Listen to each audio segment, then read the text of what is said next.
Una de las áreas más importantes de la vida como hijos de Dios,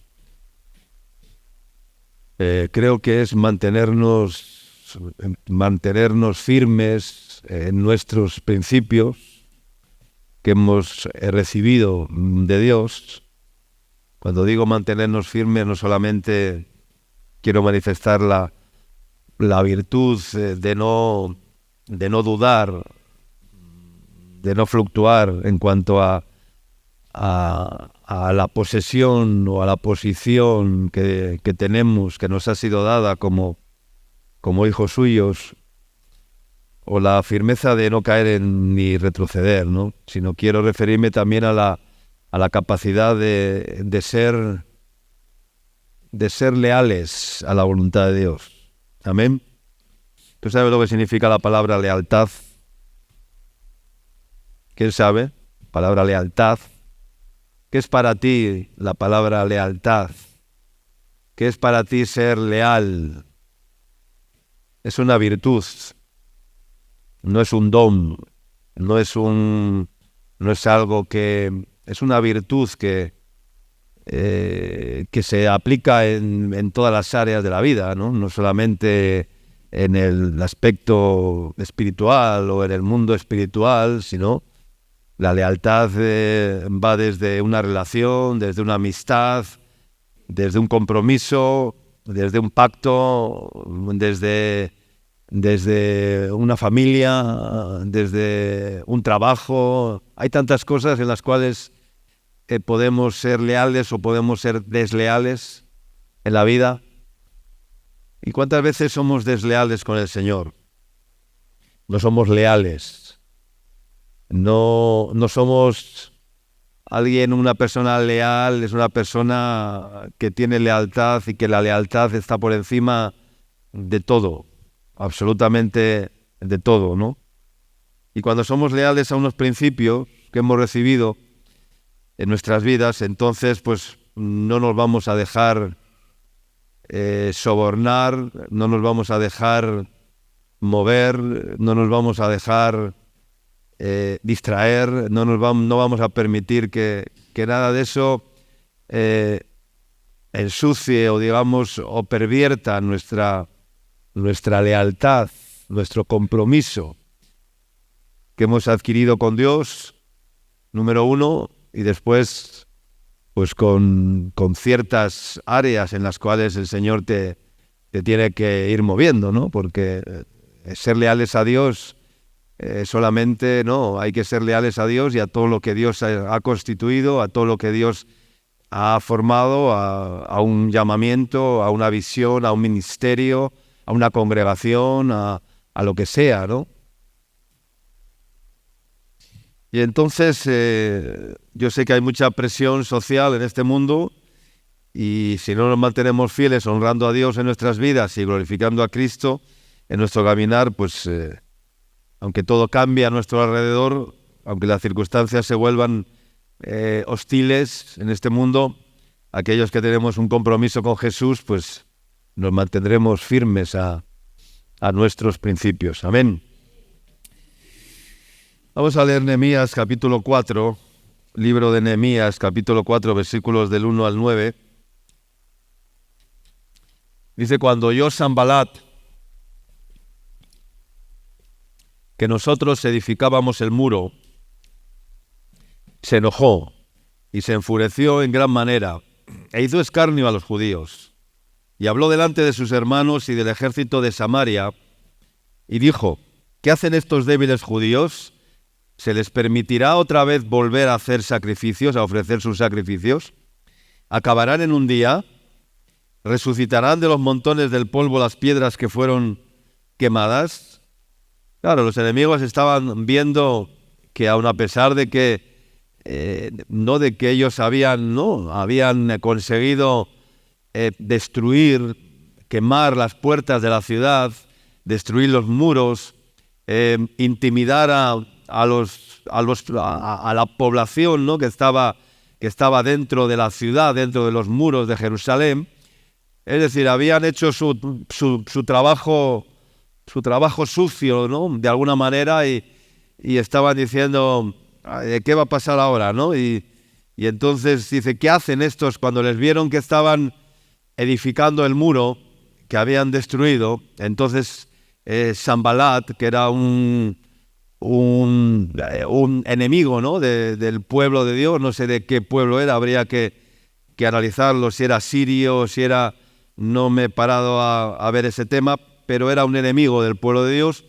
Y cuando vieron que los judíos estaban reconstruyendo los muros, cuando vieron que Nehemías, aquel hombre levantado por Dios, que era copero del rey, y el Señor le llamó para que hiciera duelo, para que se pusiera en ayuno y viera pues el mal en el cual estaba la ciudad, estaba Jerusalén, y entonces luego recibió la comisión de reconstruir la ciudad, de levantar los muros, ¿no? Y cuando los enemigos vieron eso, pues empezaron a especular y a decir, ¿qué hacen estos débiles judíos? Otra vez les vamos a permitir que vuelvan a ofrecer sus sacrificios, ¿no? Acabarán en un día, van a resucitar los montones de polvo de las piedras que fueron quemadas, que fueron derribadas. Dice, y estaba junto a él, verso 3, Tobías amonita, uno de los socios de Sanbalat, el cual dice, lo que ellos edifican del muro de piedra, dice, si subiere una zorra, lo derribará, como menospreciando el trabajo que estaban haciendo, ¿no?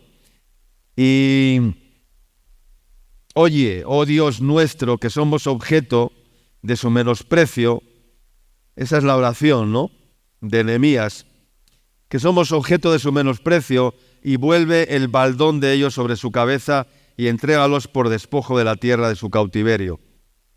No cubras su iniquidad, ni su pecado sea borrado delante de ti, porque se airaron contra los que edificaban. Edificamos pues el muro, y toda la muralla fue terminada hasta la mitad de su altura, porque el pueblo tuvo ánimo para trabajar, ¿no? Nehemías es llamado por orden de Dios a reconstruir las ruinas de Jerusalén. Y igual que la iglesia ha sido llamada, igual que los siervos de Dios, hemos sido llamados a reconstruir también ruinas humanas a veces, ¿no? Estos son los templos que tenemos que edificar. La iglesia a veces está confundida edificando pues grandes templos o lugares a los cuales llama templos, ¿verdad? Pero el templo no es el edificio, lo hemos repetido muchas veces. Es necesario reunirnos en lugares. Hoy tenemos libertad para hacerlo en un local como este o en otro local. Mañana no sabremos lo que pasará.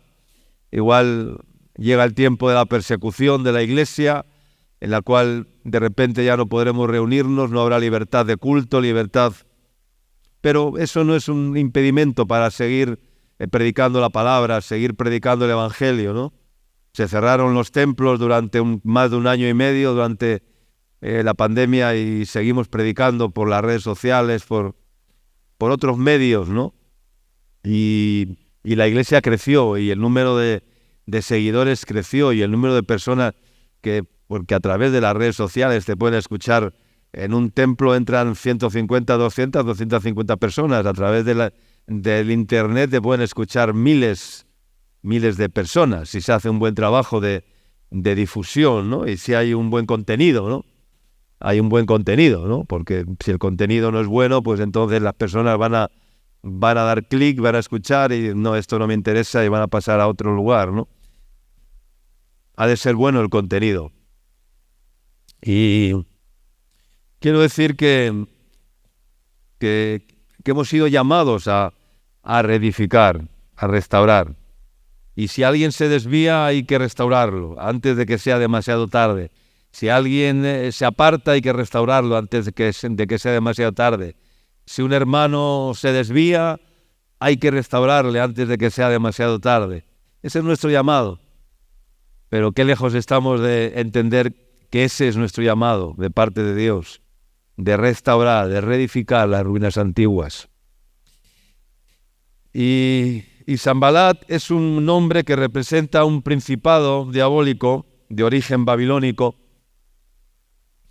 Y este Sanbalat vino a atacar, a menospreciar débiles judíos, a intentar debilitar, robar, a provocar desánimo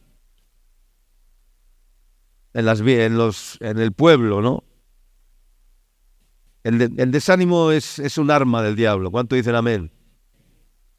Los psicólogos y los psiquiatras dicen que a veces la causa de los suicidios es el desánimo. Personas que se desaniman de todo hasta tal punto que al final dicen ¿qué sentido tiene la vida, no?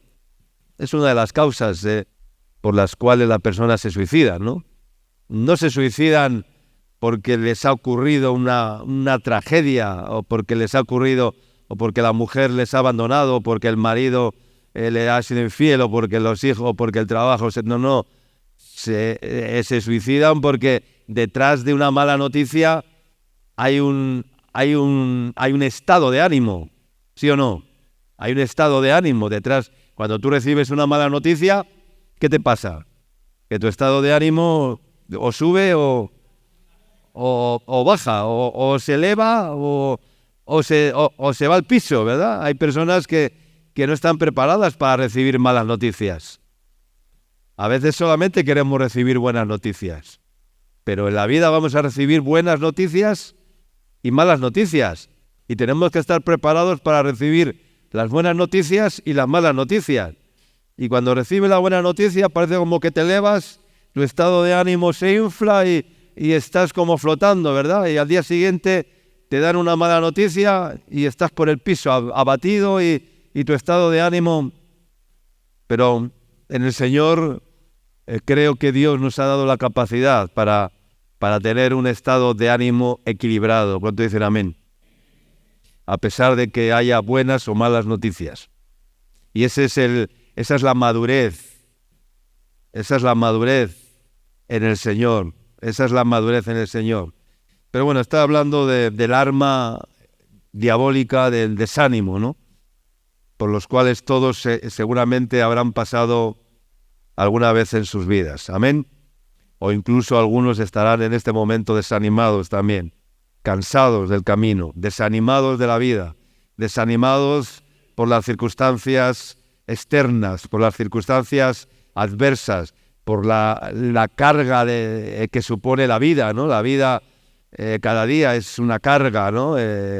Y todo es una carga, y si no hay buen ánimo, dice que el pueblo, levantó la muralla ¿hasta dónde? Hasta la mitad del muro. ¿Por qué? Porque el pueblo tuvo ¿qué? Tuvo ánimo. ¿Ánimo para qué? Para trabajar, dice, porque el pueblo tuvo ánimo para trabajar. Y como el pueblo tuvo ánimo para trabajar, aun a pesar de que las puertas estaban quemadas, aun a pesar de que los muros estaban derribados, aun a pesar de que solo veían escombro, aun a pesar de que solo veían impedimentos, aun a pesar de que solo decían no, esto no nos va a debilitar, esto no nos va a desanimar, esto no nos va a parar. El Señor nos ha dicho que tenemos que restaurar las puertas, el Señor nos ha dicho que tenemos que levantar los muros. Entonces nos vamos a poner manos a la obra y vamos a edificar y vamos a levantar los muros de la ciudad. ¿Cuánto dicen amén? Yo he llegado a lugares en la obra, el Señor me ha movido durante 35 años, pues no sé cuántas veces, más de 15 veces, ¿no? Por decirte algo, ¿no? Y no estoy exagerando. De lugar en lugar, de ciudad en ciudad, de país en país, de no sé qué, ahora vete aquí, ahora vete allá. Y cuando he llegado a un lugar no me he encontrado cosas buenas, me he encontrado más cosas malas que buenas. casi siempre. Nunca me han dicho, o sea, mira, vas a un lugar donde todo está bien, donde todo está fenomenal, donde no hay ningún problema, donde la economía está wow, donde todo está chévere, donde hay obreros, donde hay discípulos, donde hay... No. He llegado a lugares que eran vamos a llamarlo, desguaces. Has estado en un sitio donde hay desguaces de vehículos y todos los vehículos están ahí, todos los montones ahí de chatarra y los vehículos desguazados. Ahí en España se llama un desguace. Un desguace es un lugar donde los vehículos y las esas están allí deterioradas y no hay nada. O sea, es pura lata, puro, ¿no? Yo he llegado a lugares así. Y cuando he llegado y he visto las puertas quemadas y los muros derribados, pues no me he puesto a lamentarme, ni me he puesto a llorar, ni me he puesto a decir a dónde me ha enviado el Señor, ni me he puesto a quejarme, ni me he puesto... No. He levantado los ojos al cielo y he dicho, Señor, voy a trabajar. Amén. Voy a edificar el muro. ¿Ya? Y yo creo que en algunos lugares, pues con la gracia de Dios, con la ayuda del Señor, lo hemos conseguido, ¿no? Y ese es el trabajo de un siervo de Dios. Siempre que el Señor te mueve a un lugar, no te va a mover para llevarte a un lugar más cómodo. Y a veces te va a mover para llevarte a un lugar más incómodo. A un lugar donde vas a tener que trabajar más, donde te vas a encontrar con problemas, pero así se forma el siervo de Dios, ¿no? Pero bueno, no quiero desviarme del tema en cuestión, porque aún no he empezado con la predicación. Y llevo ya, creo, ¿cuánto llevo? ¿20 minutos? Y aún no hemos empezado. Dios mío, ¿qué va a pasar hoy? Vamos a seguir leyendo. Del verso 7 dice, pero aconteció que oyendo Sanbalat y Tobías y los árabes, los amonitas y los de Asdod, que los muros de Jerusalén eran reparados, porque ya los portillos comenzaban a ser cerrados, dice que se encolerizaron mucho y conspiraron todos a una para venir a atacar a Jerusalén y hacerle daño. Verso 9 dice, entonces oramos a nuestro Dios y por causa de ellos pusimos guarda contra ellos de día y de noche. Pusimos guarda, hicimos una guarda, dice, pusimos guarda contra ellos, ¿no?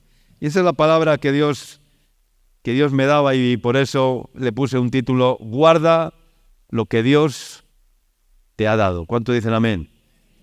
Tú sabrás lo que Dios te ha dado. Yo sé lo que Dios me ha dado a mí. Tú sabrás lo que Dios te ha dado a ti, lo que Dios te ha concedido. Pero yo te digo en esta mañana, guarda lo que Dios te ha dado. Cuida lo que Dios te ha dado. Y no solamente oraron, sino que pusieron guardas. Oraron al Señor, dice, entonces oramos a nuestro Dios, dice, y por causa de los enemigos, por causa de Sanbalat y Tobías y todo aquel ejército, dice, pusimos guarda contra ellos de día y de noche. Porque, amigo mío, si tú no tienes guarda en tu casa, ¿no? Si no eres un guardián, un portero, un vigía, un atalaya, pues los demonios vendrán y se introducirán por un lado o por otro, seguro. Hay que ser guardas, ¿ya? De nuestras vidas, primeramente, ¿verdad? Hay que hacer la guardia cada día, ¿no? Para que tu vida no se descarríe, para que tu vida no se desvíe, para que no caigas en pecados más groseros o menos groseros, para que no te desanimes, para que no te debilites, para que no las personas que te están a tu lado a veces te hagan daño y tienes que sobreponerte, y es así, hay que poner guarda, ¿no? Un guardia es alguien que está guardando algo, ¿no? Y normalmente lo que valoramos en las cosas de valor, ¿qué haces con ellas? ¿Las dejas en cualquier lado? ¿Qué haces con ellas? Las guardas, ¿verdad? ¿Dónde las guardas? ¿Dónde guardas el dinero en la casa? ¿Debajo del colchón o lo metes en un ladrillo ahí en un... ¿Dónde guardas las cosas de valor? ¿No?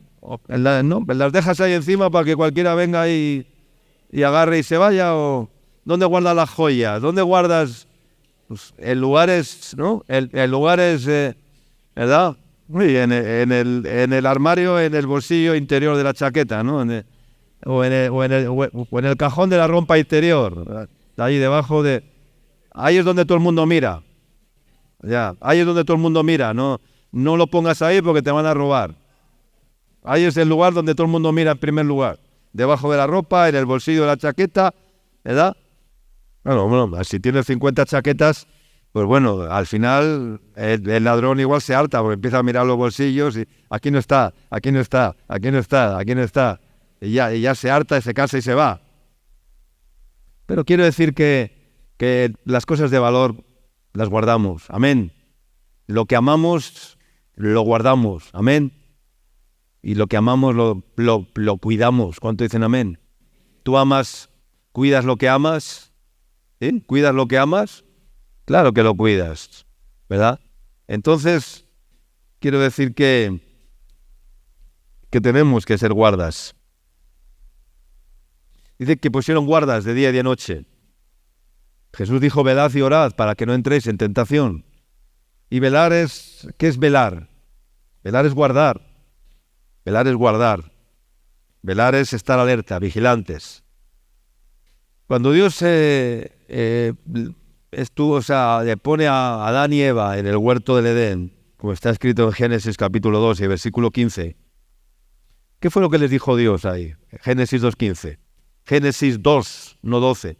Génesis 2, 15. Dice, tomó pues el Señor Dios al hombre y lo puso ¿en dónde?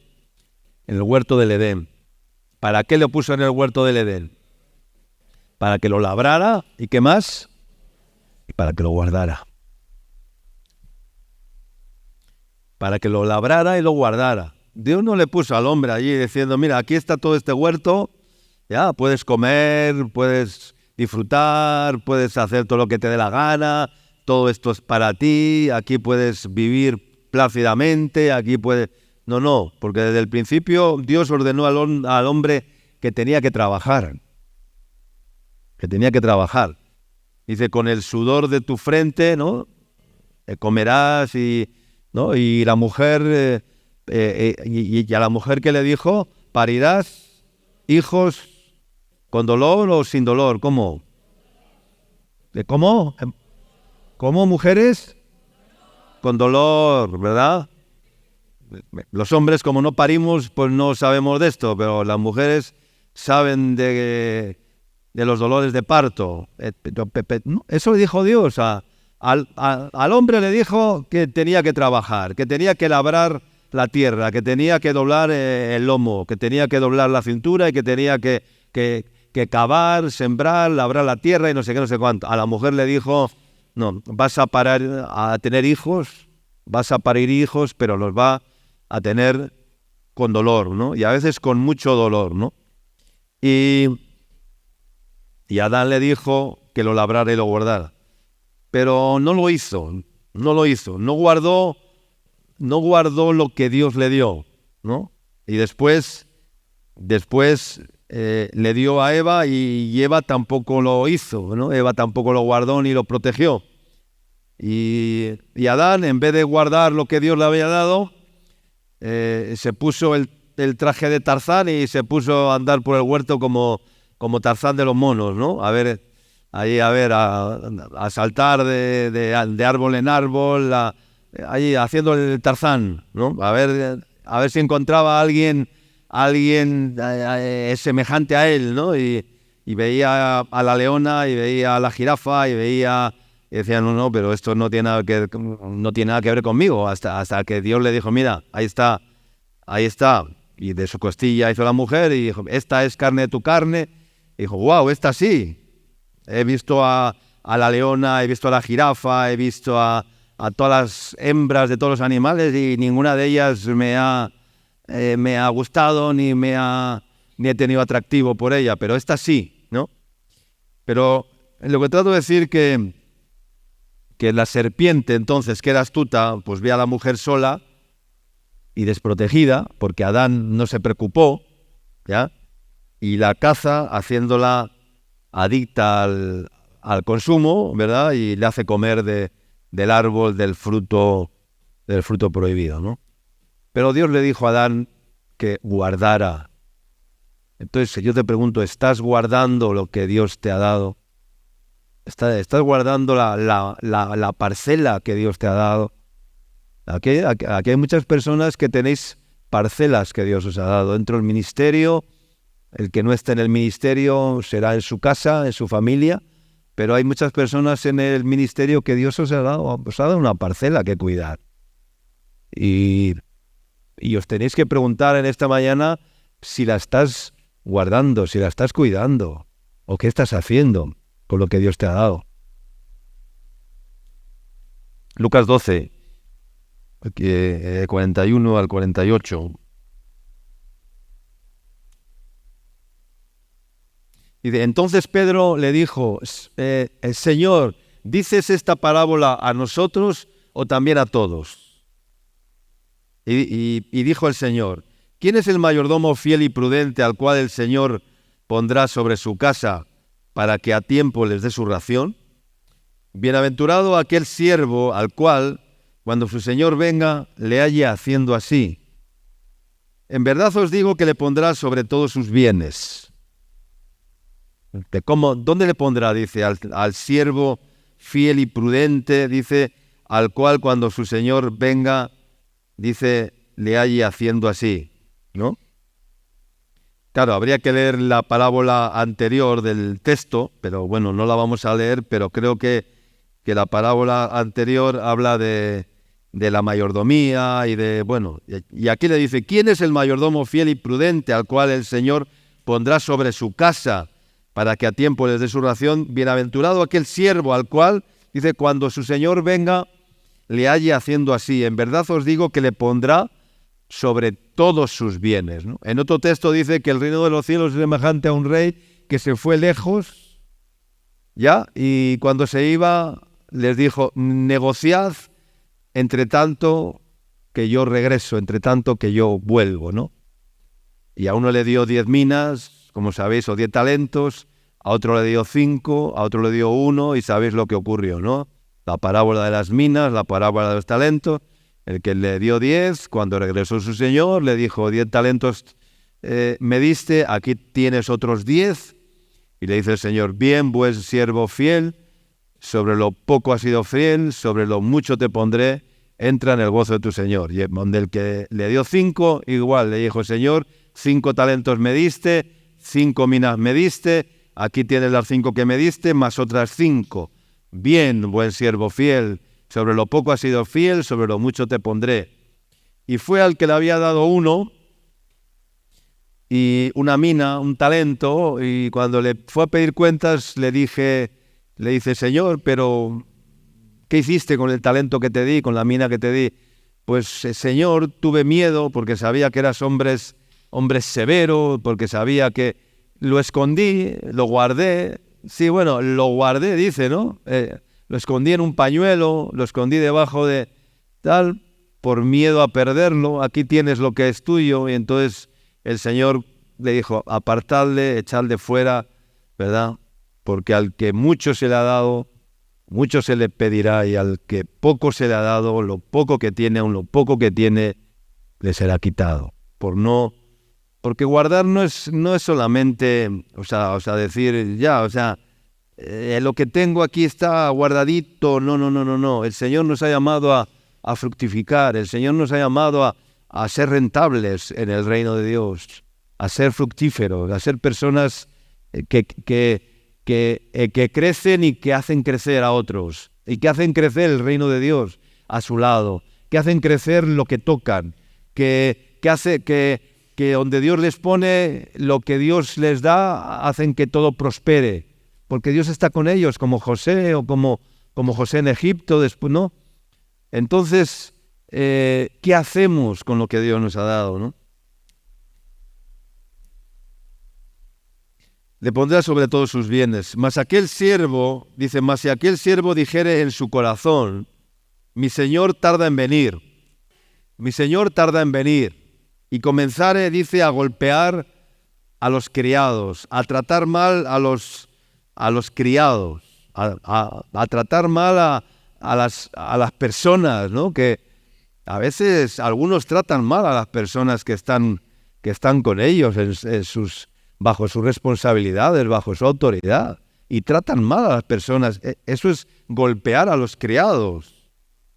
Aunque no somos criados de nadie, pero hay que saber interpretar la palabra, ¿verdad? Y empezamos a tratar mal, a golpear. Se puede golpear con la mano, pero se puede golpear con la boca. ¿Cuántos dicen amén? Se puede golpear de muchas maneras. No solamente golpear con la vara, golpear con la mano, golpear... No, se puede golpear de muchas maneras.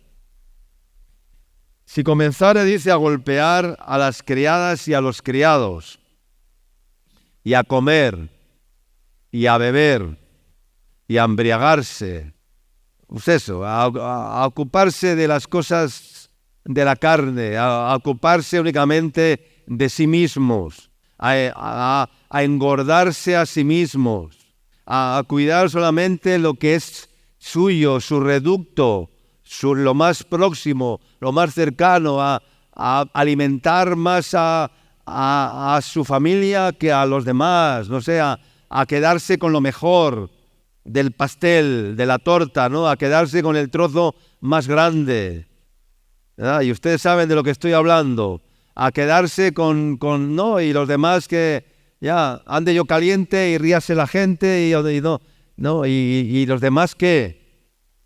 Entonces dice, a comer y a beber y a embriagarse, dice, vendrá el Señor de aquel siervo en el día en que éste no espera y a la hora que no sabe, dice, y le castigará duramente y le pondrá con los infieles. Y el lugar de los infieles ya sabemos cuál es el lugar de los infieles.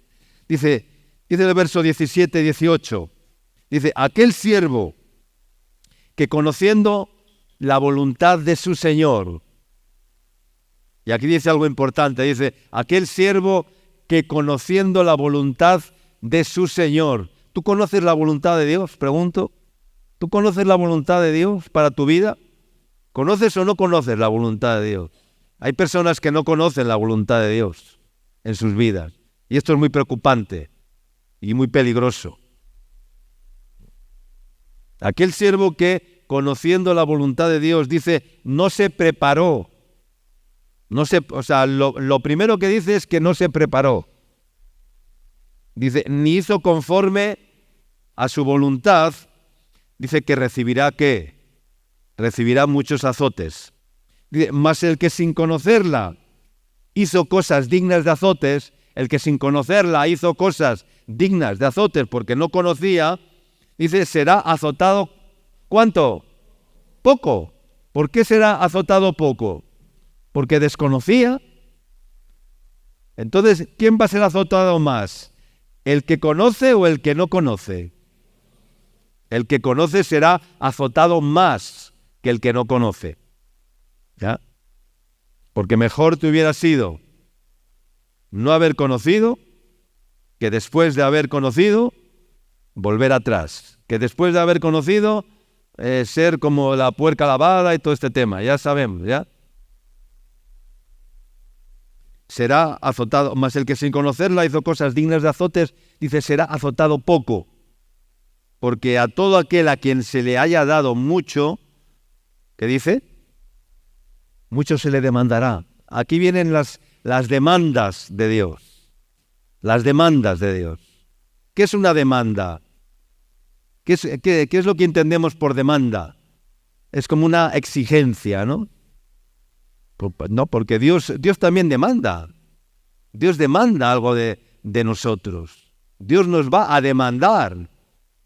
¿Qué hemos hecho con lo que Él nos ha dado? Dios nos va a demandar. ¿Qué hiciste con lo que yo te di? ¿Qué hiciste con las 100 medidas de harina? Como le dijo al mayordomo infiel, ¿no? 100 medidas de harina, ¿no? Y ríos de aceite y no sé cuántos arroyos de aceite, ¿no? ¿qué hiciste con toda la harina, con todo el aceite que yo te di? ¿No? Eso es y el Señor te viene a demandar, a pedirte cuentas, a que le des explicaciones de lo que Él nos ha dado. ¿Lo has guardado? ¿Lo has cuidado? ¿O qué has hecho con ello? ¿Qué has hecho con lo que Dios te ha dado? Porque a todo aquel a quien se le haya dado mucho, mucho se le demandará, y al que mucho se le haya confiado, que dice, más se le pedirá. ¿A quién va a pedir el Señor más? ¿Al que se le ha dado más o al que se le ha dado menos? Al que le ha dado más. Contra más te da el Señor, más responsabilidad tienes delante de Dios y mayor va a ser la exigencia de Dios. Mayor va a ser la demanda de Dios. Algunos no quieren tener problemas con el Señor y dicen, yo no quiero saber nada de tal, pues. La voluntad de Dios, aquel que conociendo la voluntad de Dios. ¿Cómo es la voluntad de Dios? ¿Cómo es? ¿Cómo dice la Biblia que es la voluntad de Dios? Buena, agradable y perfecta. Yo he comprendido que para muchos la voluntad de Dios es un conflicto personal en sus vidas. Es un conflicto. Y hay una aseveración, o sea, hay una distancia entre esta aseveración, entre esta palabra de que la voluntad de Dios, si afirmamos que la voluntad de Dios para nuestras vidas es buena, es agradable y es perfecta, ¿ya? Entre esto y la realidad de muchas vidas hay una gran distancia. Hay una gran distancia. Sin embargo, aunque haya una gran distancia, la palabra de Dios es verdadera, ¿verdad? Y la voluntad de Dios sigue siendo y seguirá siendo, por mucho que a ti no te parezca, por mucho que tú no lo entiendas, por mucho que seguirá siendo buena, seguirá siendo agradable y seguirá siendo perfecta. ¿Cuánto dicen amén? Pero lo que nos dice el texto es que debemos de, ¿no? ¿Qué dice? Para que comprobéis, ¿no? ¿No? Eso dice en ese texto, ¿no? Para que comprobéis cuál sea, ¿no? La buena voluntad de Dios, ¿no? Buena, agradable y perfecta. Hay que comprobar que realmente es buena, que realmente es agradable y que realmente es perfecta. Hay que comprobarlo, ¿no?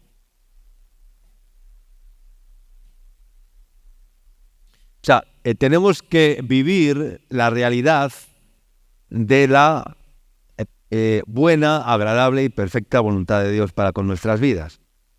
Y lo que nos dice que la manera de comprobar cuál es, que luego dice, y transformaos, dice después, ¿no? Por medio de la renovación de vuestro entendimiento, para que comprobéis que realmente la voluntad de Dios es buena, es agradable y es perfecta. Amén.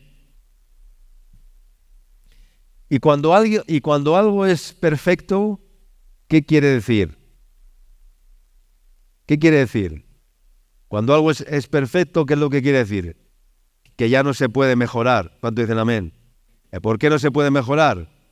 Porque ya es como, porque ya es perfecto. O sea, sería de necio, sería absurdo querer mejorar algo que ya es perfecto, ¿no?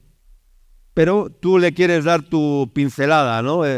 Tu marca de autor a la voluntad de Dios, ¿no? Es como los que hacen un cuadro y le ponen la firma, ¿no? Abajo, ¿no? El autor, ¿no? Pues si ya el cuadro, o sea, yo no puedo ir ahora y coger el cuadro que pintó Miguel Ángel o Leonardo da Vinci, ¿no? Y le puedo ahora decir, mira, pues este cuadro, que es un cuadro valorado o sea, que es una obra perfecta, y ahora yo voy y digo, bueno, pues le voy a poner una pincelada aquí, porque bueno, no me gusta la forma que le ha dado Leonardo, ¿no? O sea, no me gusta la forma que le dio Miguel Ángel al cuadro, y yo como soy genial, pues le voy a dar una pinceladita por aquí, le voy a poner más por acá, le voy a sombrear por acá, le voy a dar mis propias pinceladas. ¿qué es lo que conseguirás? Malograr la obra perfecta que hizo Miguel Ángel, y cuando lo vea un experto dirá, pero ¿qué has hecho con...? Pues así es la voluntad de Dios. Es perfecta. Y tú quieres poner tus pinceladas sobre la voluntad de Dios. El Señor me dice por acá, pero yo le pongo mi pincelada.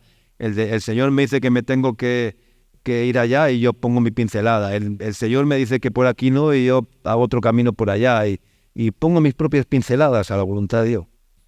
Entonces, te estás contradiciendo.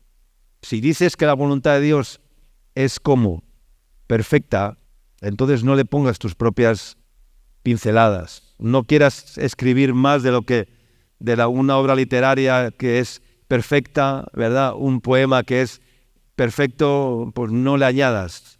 La Biblia, ¿cómo es? Es perfecta, ¿no? ¿Qué dice al final de la Biblia? El que quitare o añada algo a este libro será anatema. Es decir, no hay nada que añadir, no hay nada que quitar. ¿Por qué? Porque ¿quién lo escribió? Dios, y hombres inspirados por Dios. No hay nada que quitar, no hay nada que añadir. ¿Cómo es la voluntad de Dios? Perfecta, no hay nada que añadir, no hay nada que quitar tampoco, porque estamos hablando de dar pinceladas, pero hay otros que en vez de dar pinceladas lo que hacen es quitar, ¿no? Y eso tampoco, ni quitar ni añadir. Entonces, hermanos, si la voluntad de Dios es perfecta, andemos en ella. ¿Cuánto dicen amén? Claro, pero tienes que conocer cuál es la voluntad de Dios para tu vida. Entonces tenemos que entender qué es la voluntad. ¿Qué es nuestra voluntad? Primeramente, ¿qué es la voluntad del hombre? Es algo que es uno de las cualidades, ¿no? del alma, ¿no? La voluntad, la memoria, ¿no? Es la voluntad. ¿Qué es la voluntad? Es aquello que está arraigado en nuestro corazón, ¿no? Nuestra voluntad es lo que queremos hacer y lo que hacemos, ¿no? Esa es nuestra voluntad. Lo que hacemos, lo que queremos hacer y lo que hacemos, ¿no? Y el Señor, que no quiere forzar voluntades, su plan es que sometamos nuestra voluntad ¿a qué? A la voluntad de Dios, a la suya. Es dejar de hacer lo que nosotros queramos para hacer lo que Dios quiere que hagamos. Aunque a veces su voluntad no está conforme con nuestros pensamientos, con nuestros deseos, con nuestros anhelos, con nuestra proyección. Pero Dios nos quiere llevar a que terminemos diciendo, Señor, quiero hacer tu voluntad. Quiero conocer tu voluntad y vivir en tu voluntad. Porque si hay un lugar perfecto o un lugar en el cual Dios te va a bendecir, ¿sabes cuál es?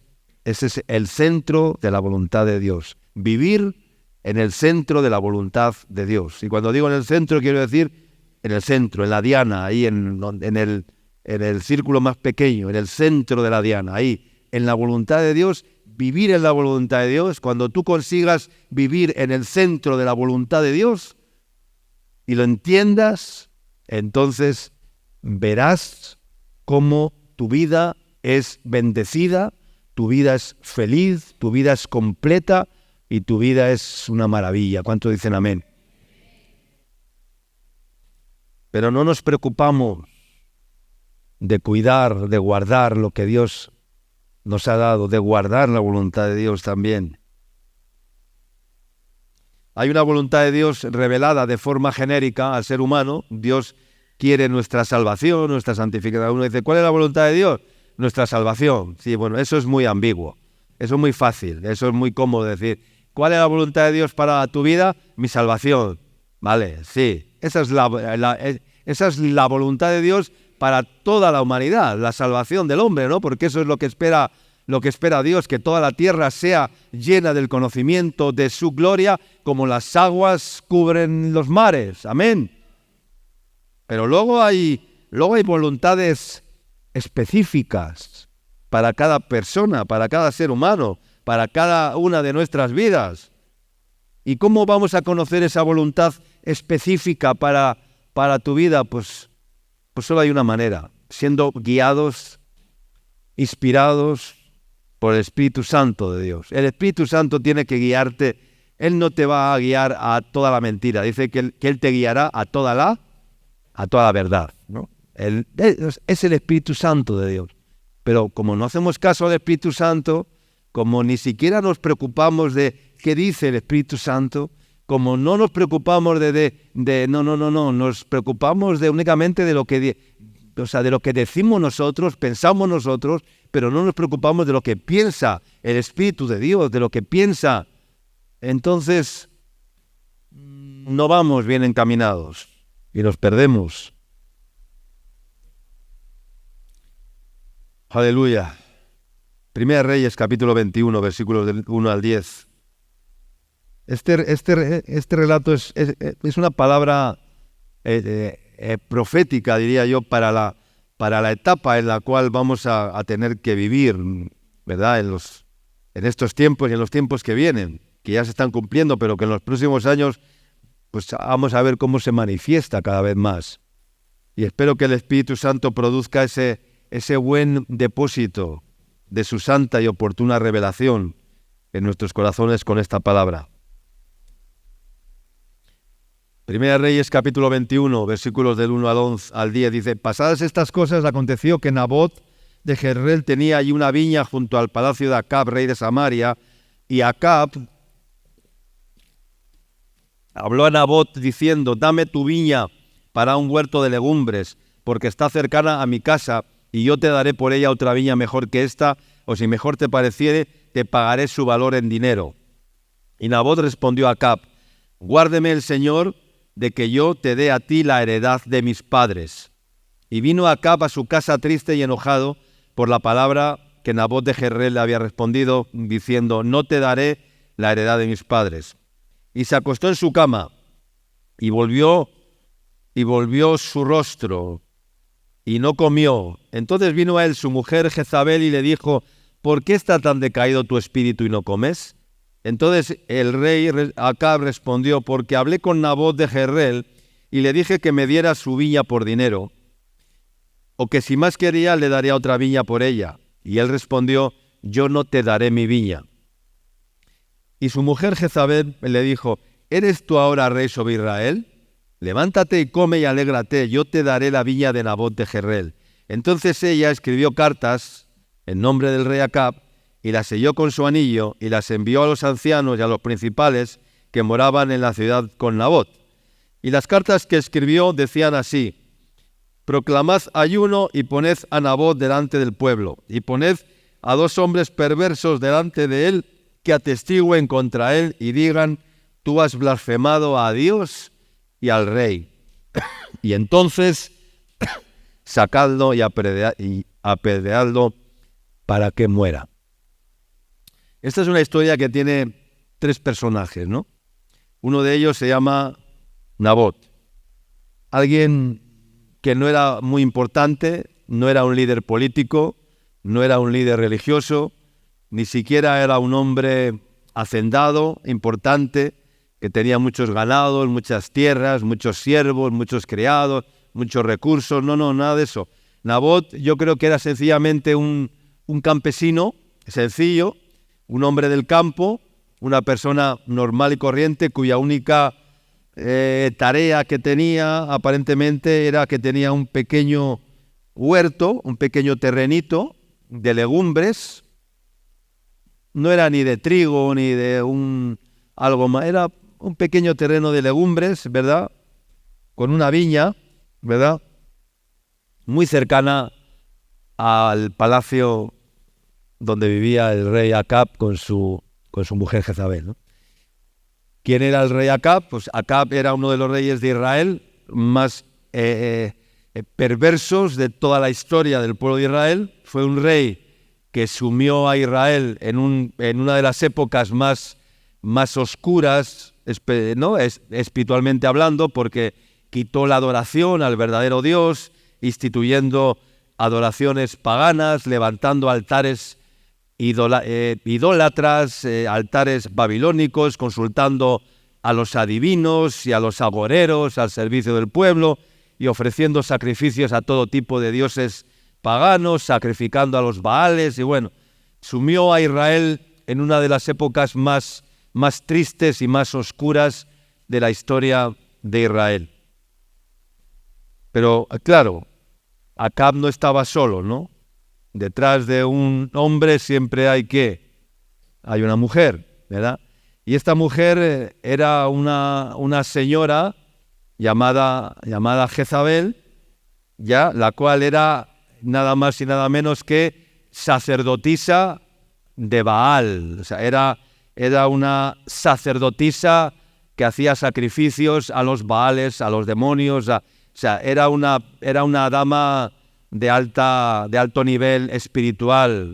Era una bruja, por llamarlo de alguna manera, ¿no? Era una reina madre, una mujer, o sea, totalmente pagana y sin ningún escrúpulo y sin ningún tipo de... ¿ya? Y esta mujer era la que estaba detrás de aquel rey llamado Acab, ¿no? Porque detrás de un gran hombre siempre hay una gran mujer, pero a veces detrás de un hombre puede haber una mujer también como Jezabel, ¿no? Y entonces y vemos como de repente Acab, pues ¿qué le pasó? Estaba contemplando desde el palacio, los jardines y todo, viendo la riqueza y el esplendor, y vio una viña allí cerquita del palacio y dice, qué bien me vendría esa viña, ¿no? Ese trozo de tierra para cultivar ¿no? Y averiguó a ver de quién era, preguntó a quién le pertenecía aquel terreno y le dijeron pues a Nabot de Jezreel, ¿no? Le dijeron, ¿no? Entonces pensó, voy a ofrecerle a Nabot el negocio de su vida, ¿no? El rey Acab pensó, le voy a ofrecer a Nabot el negocio de su vida, ¿no? Yo no sé si alguna vez te han venido a ofrecer el negocio de tu vida, ¿no? Hay personas que les vienen a ofrecer el negocio de su vida y ya dicen, wow, esta es la oportunidad que estaba esperando, este es el negocio de mi vida, ¿verdad? Y wow, y se frotan las manos y dicen, wow, esto es lo que me va a librar de mis penurias, de mi pobreza, de mi situación y no sé qué, no sé cuánto, ¿no? Y entonces Acab fue a buscar a Nabot y a su casa, y entonces Nabot le dice a Acab, vengo a ofrecerte, Nabot, el negocio de tu vida, ¿ya? Voy a hacer posible que todos tus sueños se hagan realidad, que todos tus deseos se cumplan, que todos, o sea, era el mago de Oz, ¿no? Que venía ahí a ofrecerle todo lo que este mundo le podía ofrecer a Nabot, ¿no?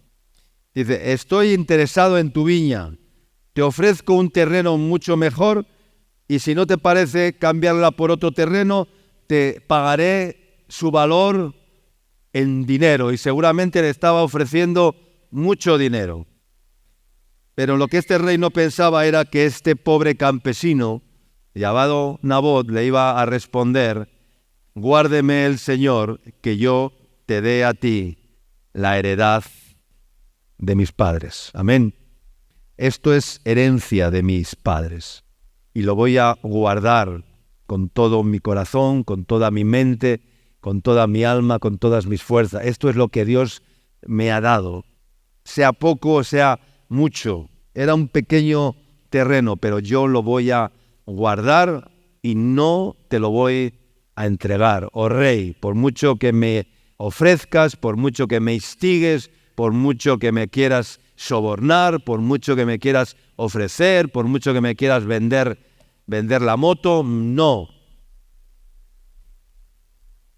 Desde una mentalidad humana, desde una mentalidad mercantil, no podemos entender, ¿verdad?, por qué Nabot respondió así, ¿no?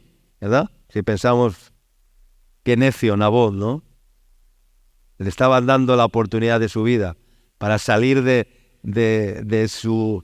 ser un pobre campesino a ser alguien importante, a ser alguien, ¿verdad? El negocio de su vida, ¿no? Aparentemente era un buen negocio, pero en el Antiguo Testamento la ley dada por Dios establecía que ciertos terrenos de tierra eran intransferibles. No se podían comprar ni vender porque pertenecían a una heredad familiar y el heredero no podía negociar con lo que había heredado de su padre o de sus padres, ¿no? Por lo tanto, cuando Nabot respondió así, lo hacía por respeto y por honra a sus padres, de los cuales había recibido la heredad, por respeto y honra a sus padres, ¿ya? Y por protección también para que sus hijos, que la iban a heredar cuando él también muriera, cuando él también partiera o desapareciera. Es decir, estaba pensando en sus padres y estaba pensando en quién, en sus hijos, ¿verdad?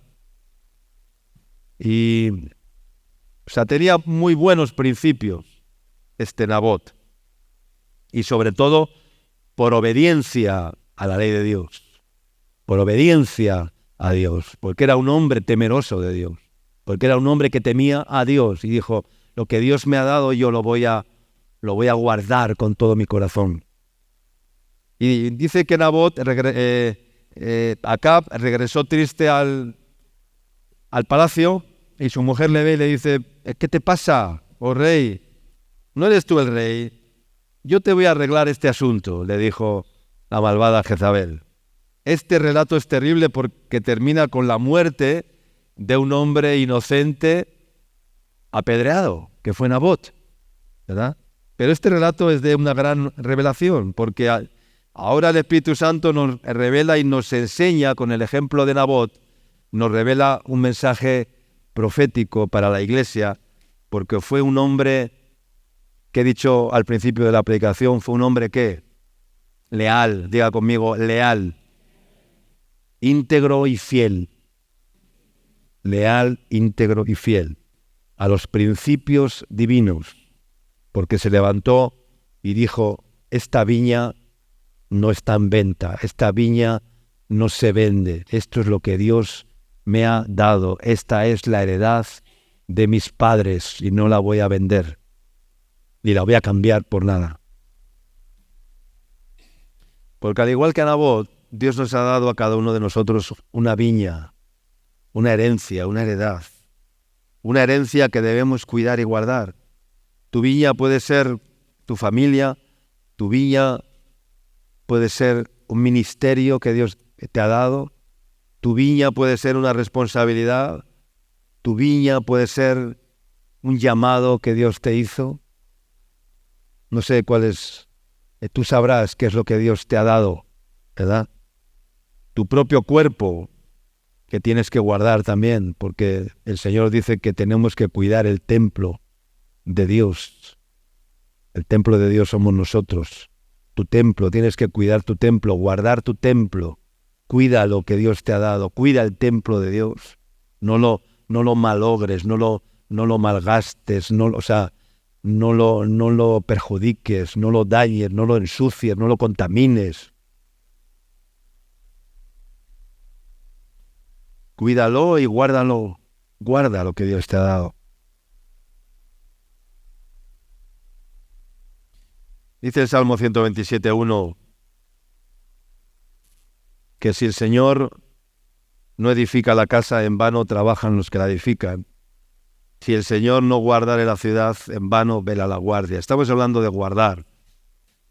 Y aquí dice que si Dios no guarda la ciudad, en vano vela la guardia. Nadie va a poder ser un buen guardián por nosotros mismos.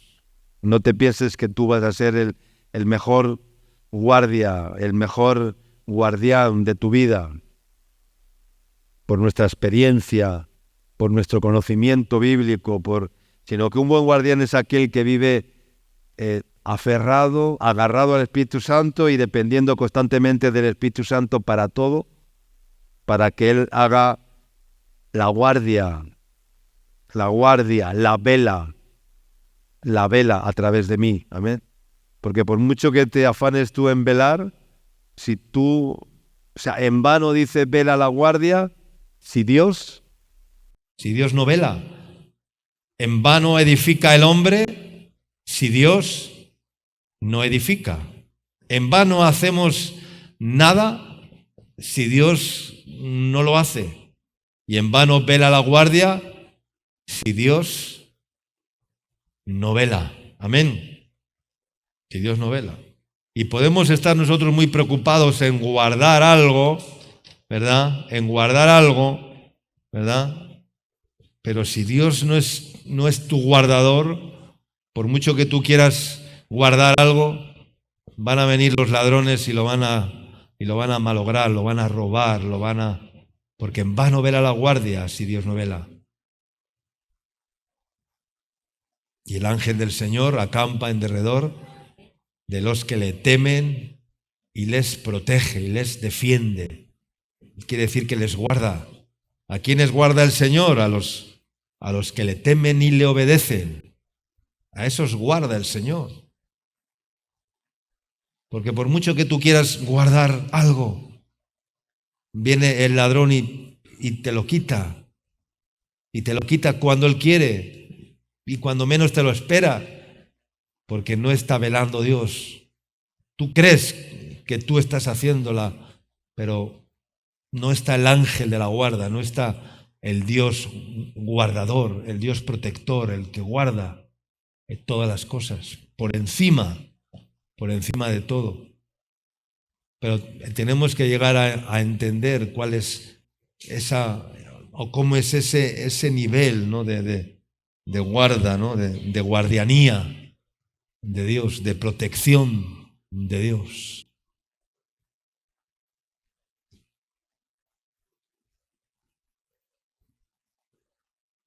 ¿Quieres que Dios te guarde?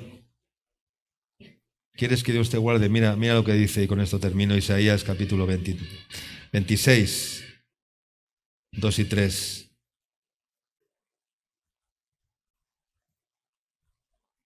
Isaías 26, versículos 2 y 3. Dice, abrid las puertas. ¿Qué puertas tenemos que abrir? ¿Las puertas de la iglesia? Las puertas, abrid las puertas, dice. Abrid las puertas. Y entrará la gente justa, dice, guardadora de verdades.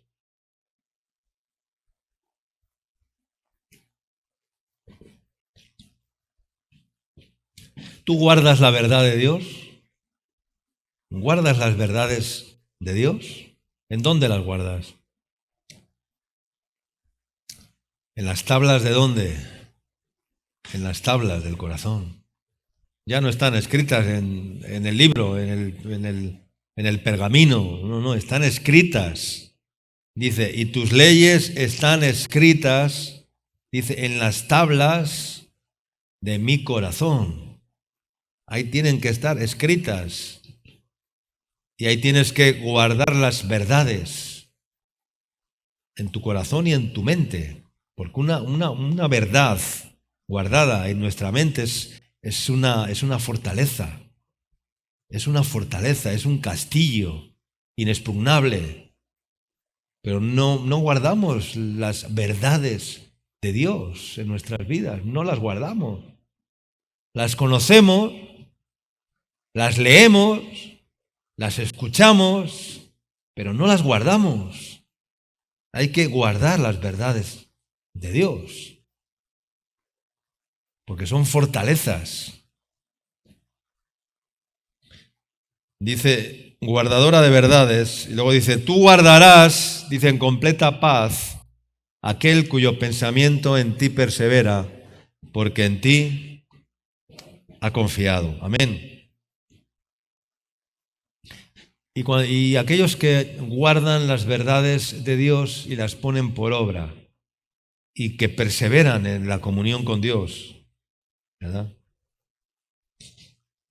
en ser guardadores de verdades y en perseverar, en estar llevando siempre nuestros pensamientos, nuestra mente cautiva a la voluntad de Dios. Amén. Cautiva a la voluntad de Dios.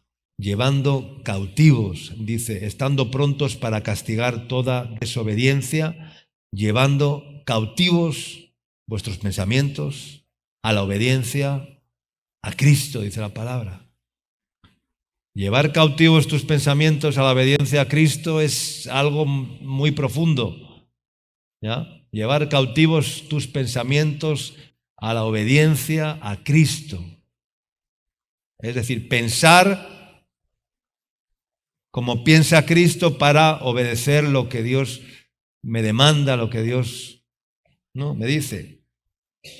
Y de hacer morir cada día por el Espíritu las obras de la carne, ¿no? Dice la palabra que Él guarda los pies de sus santos. Amén. Él guarda los pies de sus santos porque nadie será fuerte en su propia fuerza. Amén. Porque no es con ejército ni con fuerza, sino con mi espíritu, ha dicho el Señor. Amén. Entonces, hermanos, guarda lo que Dios te ha dado, pero guárdalo como hemos escuchado en esta mañana. No lo escondas debajo del pañuelo. No. Ese no es el plan de Dios. Hay que guardarlo, ¿ya? Hay que cuidarlo, hay que labrarlo, ¿verdad? Y hay que tener muy claro cuál es ese. Y tener una clara convicción y una clara certeza, ¿no? De que todo lo que Dios nos ha concedido, nos lo ha concedido Dios, sea lo que sea.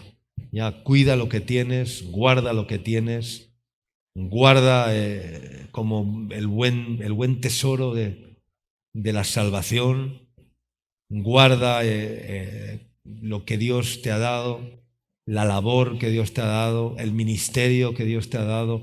Si te ha dado alguna responsabilidad, guarda esa responsabilidad, siendo fiel, siendo leal, ¿verdad? Porque eso es de lo que estamos hablando. Amén.